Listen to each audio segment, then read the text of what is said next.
Rebonjour, on en a beaucoup parlé pendant les schémas qu'on a tracés dans les précédentes vidéos. Le PHP ou le Penultimate Hope Open.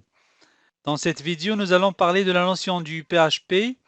On verra l'utilisation des labels implicite nul, explicite nul, et on verra sur un schéma comment ça marche le PHP.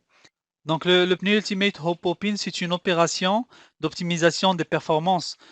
Quand un routeur, il sait qu'il est le dernier routeur du backbone MPLS, donc on va dire ici sur le routeur PE2, on a une connexion avec un autre routeur qui est pur IP. C'est pas un VPN, c'est pas un client VPN, c'est un routeur, on va dire un autre routeur Edge PE3, mais qui utilise de l'IP avec PE2. PE2 pour envoyer les paquets vers IP3, il sait qu'il n'a rien à faire avec une lecture des labels parce que il n'a pas de routeur intermédiaire qui implémente MPLS entre PE2 et PE3. Et il doit obligatoirement lire l'entête IP du paquet pour pouvoir le router vers PE3. Donc la solution pour ne pas faire une double lecture du paquet, une double lecture à savoir le label reçu par PE2, le label reçu par P2 et l'entête IP pour router le paquet. Alors si PE2 il reçoit le paquet avec un label de la part de P2, il va devoir lire le label sans avoir quelque chose d'intéressant à faire avec le label parce que de toutes les façons, il va juste le supprimer et après il va relire le paquet, il va lire la partie IP pour pouvoir router le paquet. Donc ce qu'il va faire pour optimiser ces opérations, il va envoyer un label spécial à P2 on va dire un réseau, on va dire toujours le réseau 10 0 0 0 24 qui est connecté à PE3.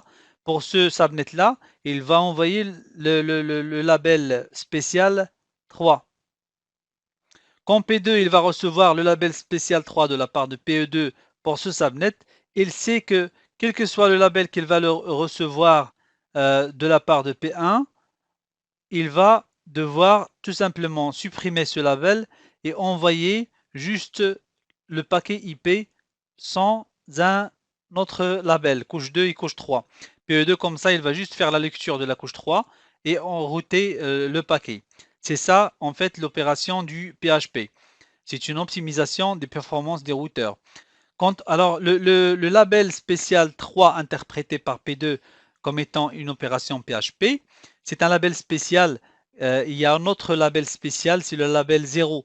Comme PE2, il a besoin de lire l'information de ce label parce que, par exemple, à la sortie, parce que, par exemple, il doit classifier le paquet selon une procédure de qualité de service. Donc, il va demander à P2 de ne pas enlever complètement le label, mais de le remplacer par un label à valeur 0, mais ce qu'il va faire pour garder l'information de la qualité de service, il va copier l'information du champ EXP de la qualité de service sur le champ EXP du label 0. Il rajoute les informations bottom of stack et le champ TTL sur notre label. Il rajoute les informations couche 2 et couche 3 et il l'envoie vers PE2. PE2, maintenant il sait qu'il n'a rien à faire d'un label 0 à part de lire la partie EXP pour pouvoir classer le paquet correctement dans sa classe de service. Donc voilà, on a expliqué à quoi ça sert le PHP, une optimisation de performance. C'est quelque chose qui est activé par défaut sur les routeurs Cisco. On va voir cela dans une simulation de lab. Mais avant, on va expliquer la notion du TTL dans notre prochaine vidéo. Je vous remercie pour l'écoute et à tout de suite.